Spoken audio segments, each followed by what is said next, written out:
Welcome to the bird media. నేను మీ పవన్ కృష్ణమూర్తి. తప్పుడు ప్రచారం, విష ప్రచారం ఇవన్నీ ఎందుకు? బేసిక్గా ఎందుకు అసలు తప్పులు చేయడం? అంటే రాష్ట్రానికి ఏమైనా వస్తుంది అంటే ఇమ్మీడియట్గా దాని మీద బురద చల్లాలి, లేదంటే ఒక నెగిటివిటీ స్ప్రెడ్ చేయాలి అనేది ఎందుకు ఈ ఆలోచన? అంటే ఇది ప్రతి రాష్ట్రంలో అధికారంలో ఉన్నవాళ్ళు, ప్రత్యర్థులు, పార్టీలు ఏవైతే ఉంటాయో దీనికి సంబంధించిన సోషల్ మీడియా వాళ్ళు ఇదంతా కూడా కామన్గానే మాట్లాడుతుంటారు. జనరలైజ్ అయిపోయింది. ఎందుకంటే మనం సిగ్గు, లజ్జ, మానం, అభిమానం, ఆత్మగౌరవం అనేది వదిలేసి బతుకుతున్నాం కాబట్టి నిజంగానే అనాల్సి వస్తుంది ఈ మాట. అలాంటి వాళ్ళని ఏం చేయాలి సమాజం? ఎందుకు ఈ మాట అనాల్సి వస్తుంది అంటే 2014లో రాష్ట్రం విడిపోయిన తర్వాత నుంచి ఆంధ్రప్రదేశ్లో ఒక విషం అనేది చిమ్ముతున్నారు ఇప్పటి వరకు కూడా. ఇంకా అది రాజధాని మీద కావచ్చు, పెట్టుబడుల మీద కావచ్చు, కంపెనీల మీద కావచ్చు, ఉద్యోగాల మీద కావచ్చు, కులాల మీద కావచ్చు, మతాల మీద కావచ్చు, సాంప్రదాయాల మీద కావచ్చు, ఏది పడితే అది వాళ్ళకి అధికారం లేదు. అధికారంలో ఉన్నప్పటికీ అధికారం పోయినా సరే మేము ఇంతే మా పంధా అనేటువంటిది వైఎస్ఆర్సీపీ బ్లడ్ లైన్లో ఆ డిఎన్ఏలను ఉండిపోయిందేమో. ఇది నేననే మాట కాదండి, సోషల్ మీడియాలో చదువుకున్నటువంటి వాళ్ళు చాలామంది అంటున్నటువంటి మాట. అట్ ది సేమ్ టైం పిల్లల్ని చదివించుకునేటువంటి తల్లిదండ్రులు కూడా అంటున్నటువంటి మాట. ఎందుకు ఇది అనాల్సి వస్తుంది? సోషల్ మీడియాలో వీళ్ళు చేస్తున్నటువంటి ఈ తప్పుడు ప్రచారం, వీళ్ళకున్నటువంటి ఆ గజ్జి, రాష్ట్రం మీద ఎలాగైనా సరే విషం చిమ్మాలి అనేటువంటి గజ్జి లేదు. వాళ్ళ నాయకుడు మాత్రమే అధికారంలో ఉండాలి, మిగతా వాళ్ళు ఎవరు ఉండకూడదు, వాళ్ళ నాయకుడు మాత్రమే గొప్ప తప్పితే ఇంకేమీ లేదు అనేటువంటి ఒక గజ్జి. దీంతో అసలు ఏమనాలో అర్థం కావట్లా. ఎందుకంటే వైఎస్ఆర్సీపీలో నేను గౌరవించేటువంటి వాళ్ళు కూడా చాలామంది ఉన్నారు, ఇంటలెక్చువల్స్ చాలామంది. చక్కగా వాళ్ళతో మాట్లాడతాం, ఏంటన్నా ఏంటిది పరిస్థితి, ఏంటి మీ నాయకుడు ఏంటి ఇలాంటి నిర్ణయం తీసుకున్నాడు అంటే ఏం చెప్పాలో మాకే అర్థం కావట్లేదు పవన్. మేము ఎలా డిఫెండ్ చేసుకోవాలో కూడా తెలియట్లేదు. ఇప్పుడు కొన్ని చోట్ల అంటే ఎస్ వాళ్ళు ఇవ్వకపోయినా లైన్ మేము అది తీసుకెళ్తాం, ఖచ్చితంగా పార్టీ లైన్ ఇది ఉంటుంది కదా ఇందులో అని చెప్పి అనేక విషయాల మీద. కానీ కొన్నింటి మీదకి వచ్చేసరికి ఎగ్జాంపుల్ ఇప్పుడు నేను మాట్లాడాను ఒక సోదరుడితోటి, తను అంటున్నాడు సబ్జెక్ట్లోకి వస్తుంది, ఎందుకంటే దానికి దీనికి రిలేషన్ ఉంది కాబట్టి బేసిక్గా ఈ న్యూస్ మీదే మాట్లాడాను. ఏంటంటే ఆంధ్రప్రదేశ్కి బిట్స్ వస్తుంది, Birla institute of science and technology ఏదైతే ఉందో, బిర్లా ఇన్స్టిట్యూట్ ఆఫ్ టెక్నాలజీ ఆంధ్రప్రదేశ్లో దాన్ని ఎస్టాబ్లిష్ చేయబోతున్నారు. అందులో కూడా అమరావతిలో, అది కూడా first AI plus campus artificial intelligence తోటి దాని మీద ప్రత్యేకంగా ఆర్టిఫిషియల్ ఇంటెలిజెన్స్కి సంబంధించినటువంటి క్యాంపస్ని, బిట్స్ని ఇక్కడ పెట్టాలి అని అనుకున్నారు.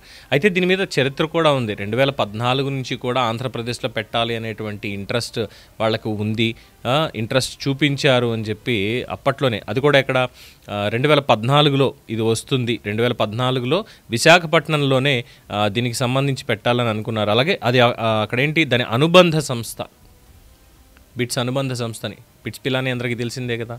సో ఇక్కడ పెట్టాలని అనుకున్నారు వైజాగ్లో అనేది అప్పుడు జరిగినటువంటిది. అలాగే mister Birla also positively responded CBN's request to set up an international school in Visakhapatnam district అని చెప్పి అప్పుడు 2014-2015లోనే చెప్పారు. ఇంట్రెస్ట్ చూపించారు కానీ అప్పటికి స్ట్రీమ్ లైన్ అవ్వలేదు పూర్తిగా.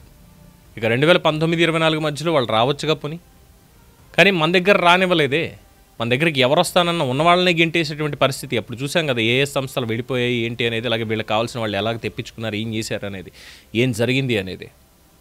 మళ్ళీ ఇప్పుడు ఇక్కడేం ప్రభుత్వం వాళ్ళని అడగలేదు, ఏం మాట్లాడలేదు, వాళ్ళంతటా వాళ్ళే కుమారమంగళం బిర్లా డైరెక్ట్గా ఆయనే స్ట్రైట్గా అనౌన్స్ చేశాడు, 1000 కోట్ల రూపాయలతోటి ఇక్కడ మేము ఇన్స్టిట్యూషన్ని ఎస్టాబ్లిష్ చేస్తున్నాము ఆర్టిఫిషియల్ ఇంటెలిజెన్స్ దీంతో అని చెప్పి ఆయనే చెప్పారు.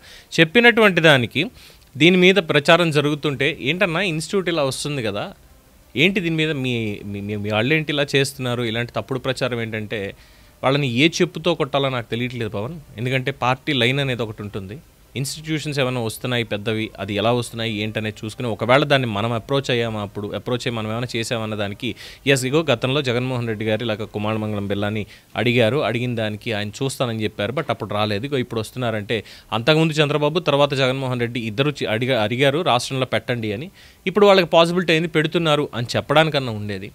మా వాళ్ళు చేసేటువంటి సోషల్ మీడియాలో చేసేటువంటి పనిని చూసి ఇంకా మాకు ఏం మాట్లాడాలో తెలియట్లేదు. బట్ యాజ్ రీజ్గా మేము బయటికి వెళ్ళి మాట్లాడాల్సింది ఏంటంటే ఇప్పుడు కాదు ఎప్పుడో తెచ్చాడు కదా, ఇదే ఇవ్వాల్సి వస్తుంది. నిజంగా కొన్నిసార్లు మాట్లాడలేకపోతున్నాం మేము అని చెప్పి వాళ్ళు కూడా అంటున్నారు.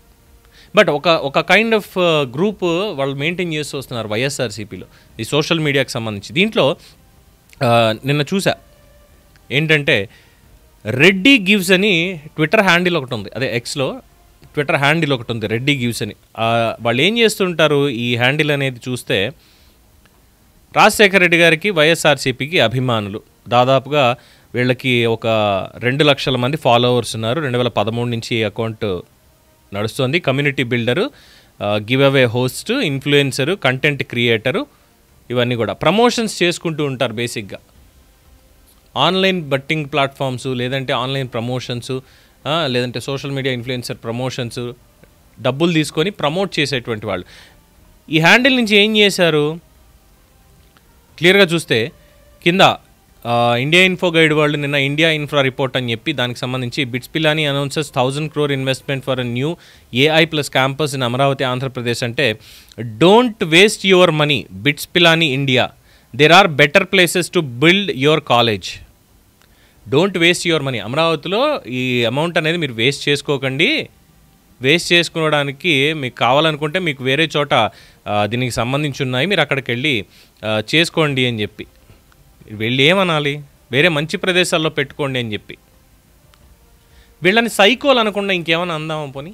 ఇలాంటి మాటలు మాట్లాడితే సైకోలు అనాల్సి వస్తుంది, కానీ సైకోలు అనొద్దు అంటారు, మేము మంచివాళ్ళమే అంటారు. మరి ఇలాంటి తప్పుడు ప్రచారం చేసే వాళ్ళని ఏమనాలి? ఏ మాటతోటి వీళ్ళని సంభాషించాలి, వాళ్ళని ఎలా సంబోధించాలి, వాళ్ళని ఏ చెప్పుతో కొడితే వాళ్ళకి బుద్ధి అనేది వస్తుంది?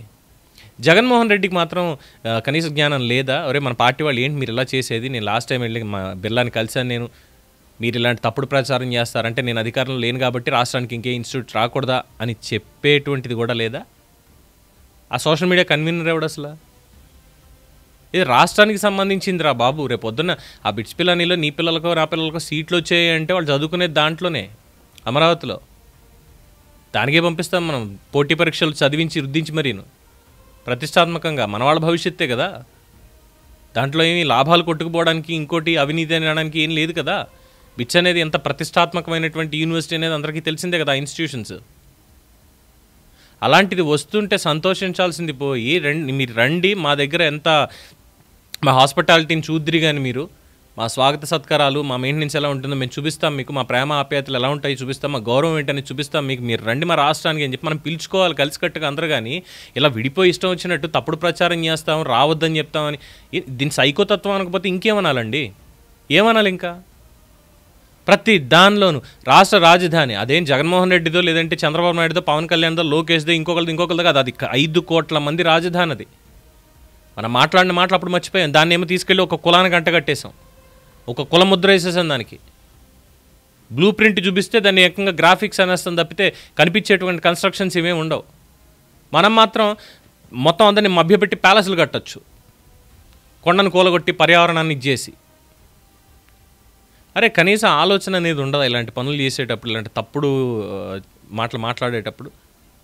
డబ్బులు వేస్ట్ చేసుకోకుండా ఆంధ్రప్రదేశ్లో పెడితే డబ్బులు వేస్ట్ అవుతాయా? వైఎస్ఆర్సీపీ వాళ్ళు ఎంతమంది అమెరికా వెళ్ళారు, ఎంతమంది వేరే దేశాలకు వెళ్ళారు? టీడీపీ వాళ్ళు, జనసేన వాళ్ళు, మిగతా వాళ్ళు, ఆంధ్రప్రదేశ్ నుంచి తెలుగు వాళ్ళు అసలు విదేశాలు ఎంతమంది ఉన్నారు? ఎక్కడ చదువుకునే వాళ్ళు అందరూ? ఇలాంటి ఇన్స్టిట్యూషన్స్ కాదా? అది బాంబేలోనో ఇంకో చోట ఉంది, అక్కడ దాకా వెళ్ళి ఇంట్లో వాళ్ళు అడుక్కు తిన్నారో, పంటలు పండించుకున్నారో లేదో తెలియదు, అప్పులు చేశారో, అమ్మ పుస్తల తాట తాకట్టు పెట్టారో తెలియదు, డబ్బులు తీసుకెళ్ళి వెళ్ళి చదువుకుని కదా అక్కడ దాకా వెళ్ళింది. రేపు పొద్దున మిగతా భవిష్యత్ పిల్లలు వాళ్ళందరూ వెళ్ళి చదువుకోద్దా? అలాంటి వాళ్ళు అంత దూరం ఎందుకు నాయన, మీ దగ్గరికి మేము వస్తున్నాం అని వాళ్ళు వచ్చి పెడుతూ ఉంటే ఇలాంటి తప్పుడు ప్రచారాలా? సిగ్గుండక్కర్లే. కడుపుకు అన్నం తింటున్నావా, గడ్డి తింటున్నావా? చేసుకునేది ప్రమోషన్లు. ప్రమోషన్స్ కోసం నన్ను సంప్రదించండి, డబ్బులు ఇస్తే నేను ప్రమోట్ చేస్తాను అనుకునేటువంటి అదో పనులు చేసేది. పరాన్న బుక్కులు అంటాను చూసావా, పారాసైట్స్. సరే నీకు వ్యాపారం కావచ్చు, అది తప్పలేదు, చేసుకో, తప్పలేదు. కానీ ఇలాంటి వాటి మీద వచ్చి రాష్ట్రం మీద విషయం చెప్పడం ఏంటిది? వచ్చేదాన్ని రానివ్వకుండా. అంటే ఏదో వీడు చెప్తే ఆగిపోతారని నేను అనండి, కానీ ఇలాంటి మనస్తత్వం వాళ్ళలో నింపి పెట్టేశారు ఖచ్చితంగా. మనం లేం కాబట్టి ఎవడొచ్చినా మన క్రెడిట్లోకి రాకూడదు, వాళ్ళ క్రెడిట్ వెళ్ళకూడదు. సో విష ప్రచారం చేసేయండి, ఎవరు వచ్చినా ఏం చేసినా. ఇది లైనప్ చేసి పెట్టేశారు మొత్తం అంతా. దాంతో వాళ్ళకి కళ్ళు నెత్తికెక్కిపోయి తెలియట్లేదు, కళ్ళు మూసుకుపోయాయి. మనం దేని మీద విష ప్రచారం చేస్తున్నాం, ఎందుకోసం చేస్తున్నాం అనేది వాళ్ళకి తెలియట్లేదు.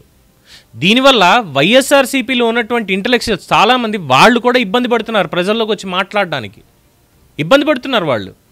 వాళ్ళ పార్టీ లైన్ని మేము ఇగో ఇక్కడ ఫలానా చోట తప్పు జరుగుతోంది, చంద్రబాబు ప్రభుత్వం ఈ నిర్ణయం తీసుకోలేదు, లేదా అక్కడ పోలవరంలో జాప్యం జరుగుతోంది, అమరావతి నిర్మాణాల్లో జాప్యం జరుగుతోంది, ఎందుకు జరుగుతోంది?